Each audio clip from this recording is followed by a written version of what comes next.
Burası Harran. Şanlıurfa'ya yaklaşık 45 dakika mesafede muhteşem bir yer. 5000 yıldır adı değişmemiş.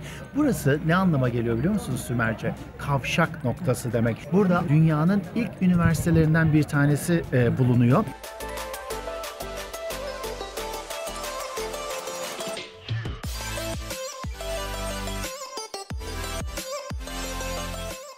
Harran Kalesi'yle de ön plana çıkan yerlerden biri. Harran'da çok ilginç evler var. Böyle adeta arı kovanına benziyor. Bu evler kışın gayet sıcak oluyor, yazında serin oluyor. Burada çok önemli bir isim görüyoruz. Bütün insanlığın babası, atası sayılan Hazreti İbrahim. Yani yabancıların Abraham dediği Hazreti İbrahim. Buradan eşi Sara ile beraber vaat edilmiş topraklara, yani bugünkü İsrail civarına gidiyor. Ve biliyorsunuz Sara'dan oğlu İzak var. İzak Yahudilerin babası olarak geçiyor. Hacer'den de oğlu İsmail var. O da bildiğiniz gibi Müslümanların atası olarak biliniyor. 1992'deki Barcelona Olimpiyatlarında çok farklı ülkelerden sporcular gelmişti. O yüzden de bir tane herkesin ibadet edebileceği bir yer yaptılar. Ona da Hazreti İbrahim'in evi adını verdiler. İsterseniz şimdi etrafa bir bakalım. Bu sıra dışı mimariyi görelim. Hemen arkamda Harran Üniversitesi'ni görüyorsunuz zaten. Orada bir Ulu Cami binası da var. Binanın minaresi kısmi olarak ayakta kalmış ve Harran'ın bir başka özelliği de ünlü Romalı İmparator Carakalla'nın öldürüldüğü yer olarak tarihe geçmesi.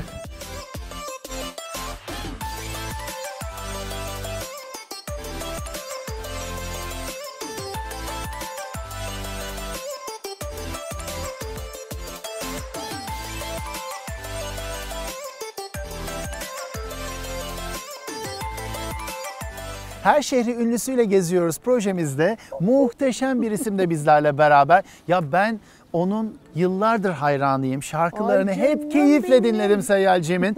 Hatta bir tane şarkısı var, bayılıyorum. Birlikte söylesek. Gitgide vaktimiz kalmıyor. Neden bekler bu saatler? Gitgide hayat geçiyor. Neden gülmez bu inenler? Sen yoksun yanımda. Ben sesine hasret, sana sevgine hasret. Ben paramparça. Sevgili Süper, Seyyal süper, Taner aslen Urfalı. Dedesi çünkü Urfalı. Dedem Urfalı, annem Urfalı, babam Erzincanlı, anneannem Gaziantep'li, ben Türkiye'liyim. Bir mozaiğisin değil mi? Zaten hepimiz öyleyiz. Bu Hepimiz güzel öyleyiz, topraklarda hepimiz ya. yaşamak Muhteşem gerçekten büyük bir yerdeyiz. lütuf. İnanılmaz. Yani hakikaten şu Urfa, Tamam. peygamberler şehri ve bu peygamberlerin buna getirdiği, bu şehre, bu topraklara getirdiği ciddi bir manyetik rezonans var. Neresine gitsen böyle diğer şehirlerden farklı bir aura hissediyoruz. Havasında, toprağında, suyunda inanılmaz bir aurası var Urfa'nın. Yani çok değerini bilmek lazım. Hakikaten kıymetli, çok kıymetli bir şehir. Onun için ben iftihar ediyorum. Biz de tarafım böyle Urfa değerli olduğu sanatçılar Urfa'da yetiştiği için iftihar ediyoruz. Dolayısıyla sadece peygamberlerin değil, değerli sanatçılarımızın da şehri olarak Tabii ki çünkü geçiyor Urfa. üniversite biliyorsun dünyadaki ilk üniversite Harran'da kuruldu. Aynen. Hemen arkamızda bu arada ilk üniversite. Şu anda restorasyon çalışmaları da sürüyor ve orada Ulu Cami de var. Ve sevgili Seyyal Taner'e çok teşekkür ediyoruz. teşekkür Ne ederim. diyoruz son? Son verdim kalbimin işine, Aklım ermedi gidişine. Son verdim kalbimin işine. Olmaz olsun onun Aşkı sevgisi de. Sevgisi de her gün yeni bir aşk arıyor.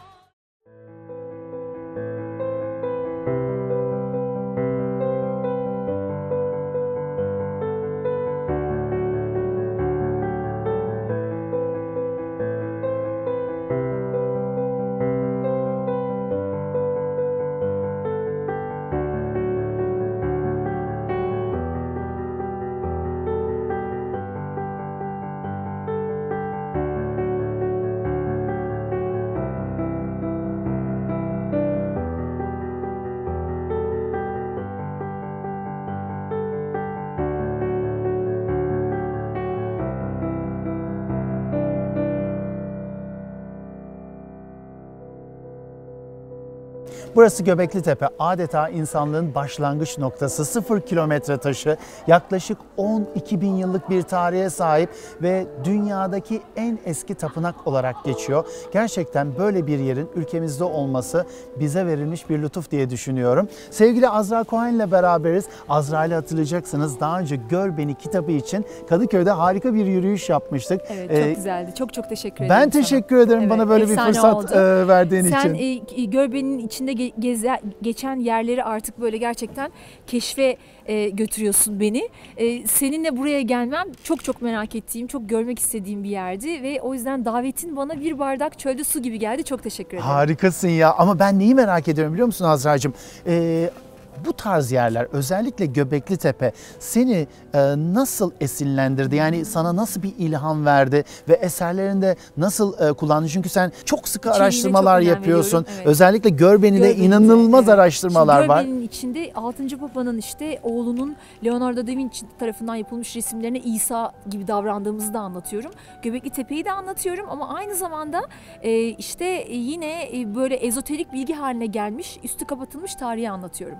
Şimdi burada bildiğimiz kadarıyla benim kendi araştırmalarımdan bildiğim kadarıyla senin anlattıklarının yanında bu alanın %2'si açılmış durumda ve biz bu alana baktığımızda işte insanlık tarihinin en eski yerleşim yeri olup olmadığı belli olmayan ama yapıların akıllı bir varlık tarafından yapıldığı belli olan ama bu varlığın insan olup olmadığı da belli olmayan bir bütünlük içerisinde bir alan görüyoruz burada ve sen bana biraz önce dedin ki işte buraya 35 kilometre uzaklıkta bir yer var. Nevali Çori. Nevali Çori var. Nevali Çori'yi araştırmak lazım şimdi mesela. Nevali Çori'yi duymuştum ama açıkçası hiç araştırmadım. Nevali Çori'nin burada böyle bir yerleşim yeri olduğuna dair bir şeyde bulunduğunu söyledin, değil mi? Aynen öyle. İpuçları Muhtemelen olduğuna oradaki dair. insanlar ya da bu civarda başka yerde yaşayan insanlar geldiler, burayı yaptılar ve sonra da gittiler. Çünkü burası bir yaşam alanı değil. Burası muhtemelen sadece ibadet ihtiyaçlarını yerine getirdikleri bir yer ve çok enteresan, alet de bulamıyorlar. Şimdi benim ilginç bulduğum bir başka şey şu Azra'cığım, bu adamlar bu taşları nasıl taşıdılar? Çünkü tekerleğin bildiğimiz kadarıyla icadı yok. Evet, değil mi? Düşünsene Mısır piramitlerinin nasıl yapıldığını konuşuyoruz. Evet. Mısır piramitleri ki milattan önce 3500-4000'lerde Tabii. yapılmış olsun.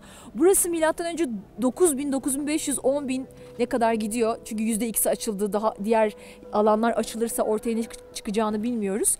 Ve buranın nasıl yapıldığını, yani daha Mısır piramitlerinin nasıl yapıldığını daha yakın bir tarihte yapılmış olmasına rağmen çözememişken buranın nasıl yapıldığını bir soru daha ekleniyor. Yani hep birlikte Sorularımız sormamız gittikçe gereken, artıyor. Evet, ama bu soruları hep birlikte sormak zorundayız. Ben Göbekli Tepe'yi özellikle Görbe'nin içine bir araştırma konusu olarak koydum. Çünkü insanlık tarihinin binlerce yıldır bize farklı anlatıldığını düşünüyorum. Bunun da zaten kanıtı burası. Kesinlikle. O da senin söylediğin bir şeyden yola çıkayım. İşte yerleşik yaşantıyla birlikte tapınakların oluşturulduğu, işte tek tanrılı dinlerin ortaya çıktığına inanılır. Fakat Göbekli Tepe'nin yapıldığı dönemde yerleşik yaşantının olmaması gerekiyordu. Yani buranın aslında bu şekilde var olmaması gerekiyordu, değil mi? Sen orada Tabii çok tabii. Evet. Hayvancılıkla uğraşan, avcılık toplama, ve evet. toplayıcılıkla uğraşan bir kitle varken Evet. birden dini görüyoruz burada. Yani Evet. Bir aslında tapınak bütün olarak. bilgilerimizi değiştiriyor. Hatta National Geographic'te çok iyi bir makale vardı bu konuyla ilgili. Dinin Doğuşu isimli ve Göbekli Tepe'nin hikayesini anlatıyordu. Düşünsenize ya, yani böyle bir yerin olması ülkemizde çok önemli. UNESCO'nun Dünya Kültürel Mirası listesine girdi. Aynı zamanda 2019 Göbekli Tepe yılı ilan edildi ve beni burada şaşırtan bir başka şey de şu: bunları nasıl kestikleri bu taşlar. Çünkü demir çağı bile yok. Peki demir yokken bu taşları nasıl kestiler? Arkeologlar diyor ki Azra'cığım, aslında ne yapıyorlar biliyor musun? O taş blokların yanına gidiyorlar, ahşap kazıklar çakıyorlar, sonra da su döküyorlar. Ahşap genleşince o taşı kırıyor ve bu şekilde de bu taşlar buraya getiriliyor. Üzerlerinde inanılmaz hayvan figürleri var, rölyefler var. Mesela yaban domuzu, aslan, tilki, ördekler Kertenkele görüyoruz. benzeri varlıklar Evet. var.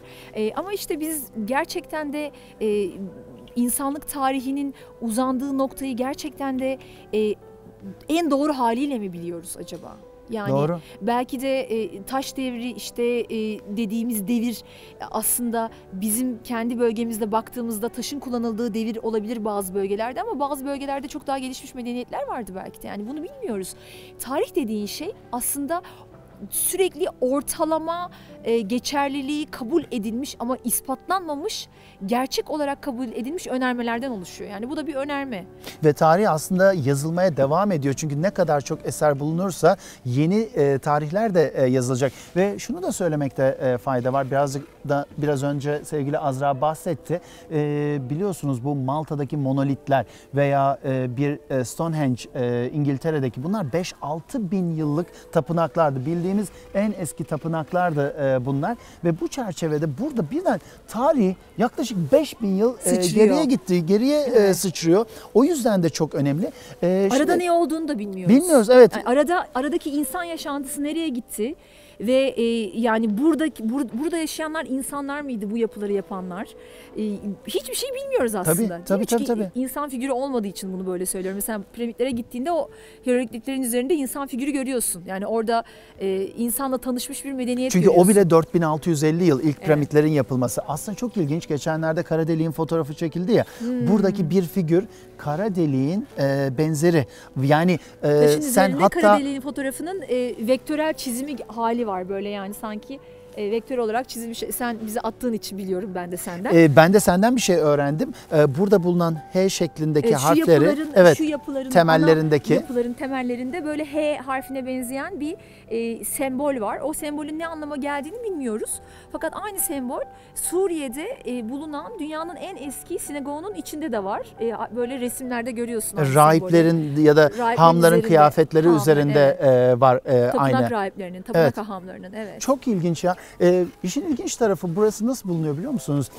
Bir çiftçi tarlasını sürerken bir heykel buluyor. Bu heykeli alıyor, Urfa Müzesi'ne götürüyor ki Urfa Müzesi bugün en güzel müzelerinden biridir. Türkiye'nin en büyük müzelerinden biridir. Ve müzedekiler bakıyorlar, diyorlar bir Bizans eseri, depoya atıyorlar. Ta ki Alman Arkeoloji Enstitüsü bunu detaylı bir şekilde araştırıncaya kadar ve Klaus Schmidt, Allah rahmet eylesin diyoruz buradan kendisine, toprağı bol olsun çünkü geçtiğimiz yıllarda kaybettik kendisini. 1995'te geliyor, burayı kazmaya başlıyor ve kazdıkça şaşkınlık içinde kalıyor. Ortaya çünkü Göbekli Tepe çıkıyor. Buraya Göbekli Tepe denmesinin sebebi de yukarıdaki aslında o yatırın olduğu hafif göbek gibi görünen tepeden kaynaklanıyor. Bakalım önümüzdeki yıllar bize neler getirecek ve Göbekli Tepe kazılmaya devam ettikçe neler ortaya çıkacak? Evet.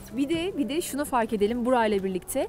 Bir tek insanın çabasının birçok şeyi değiştirebildiğinin de kanıtıdır Göbekli Tepe. Klaus Schmidt açısından söylüyorum bunu. Kesinlikle. Bir şeye önem verip gerçekten de merakını doğru kullanan bir insanın tarihi değiştirmesinin kanıtıdır. Yani aslında şu an tarih değişiyor. Biz içinde olduğumuz için çok fark etmiyoruz ama bize anlatılan tarih çocuklarımıza o şekilde anlatılmayacak. Onlar bambaşka bir tarih öğrenecekler. Evet. Aklınızda olsun, biz ayrıcalıklı rotalara da çekmiştik. Hem Şanlıurfa'yı hem Harran'ı hem Göbekli Tepe'yi. Dolayısıyla YouTube'a ayrıcalıklı rotalar Saffet Emre Tonguç ve Şanlıurfa yazarsanız Göbekli Tepe ile ilgili daha fazla bilgiye de sahip olursunuz. Bizi izlemeye devam edin. Azra ile çok güzel keşifler yapmaya, sizler için başka farklı yerleri anlatmaya devam edeceğiz. Teşekkür ederiz.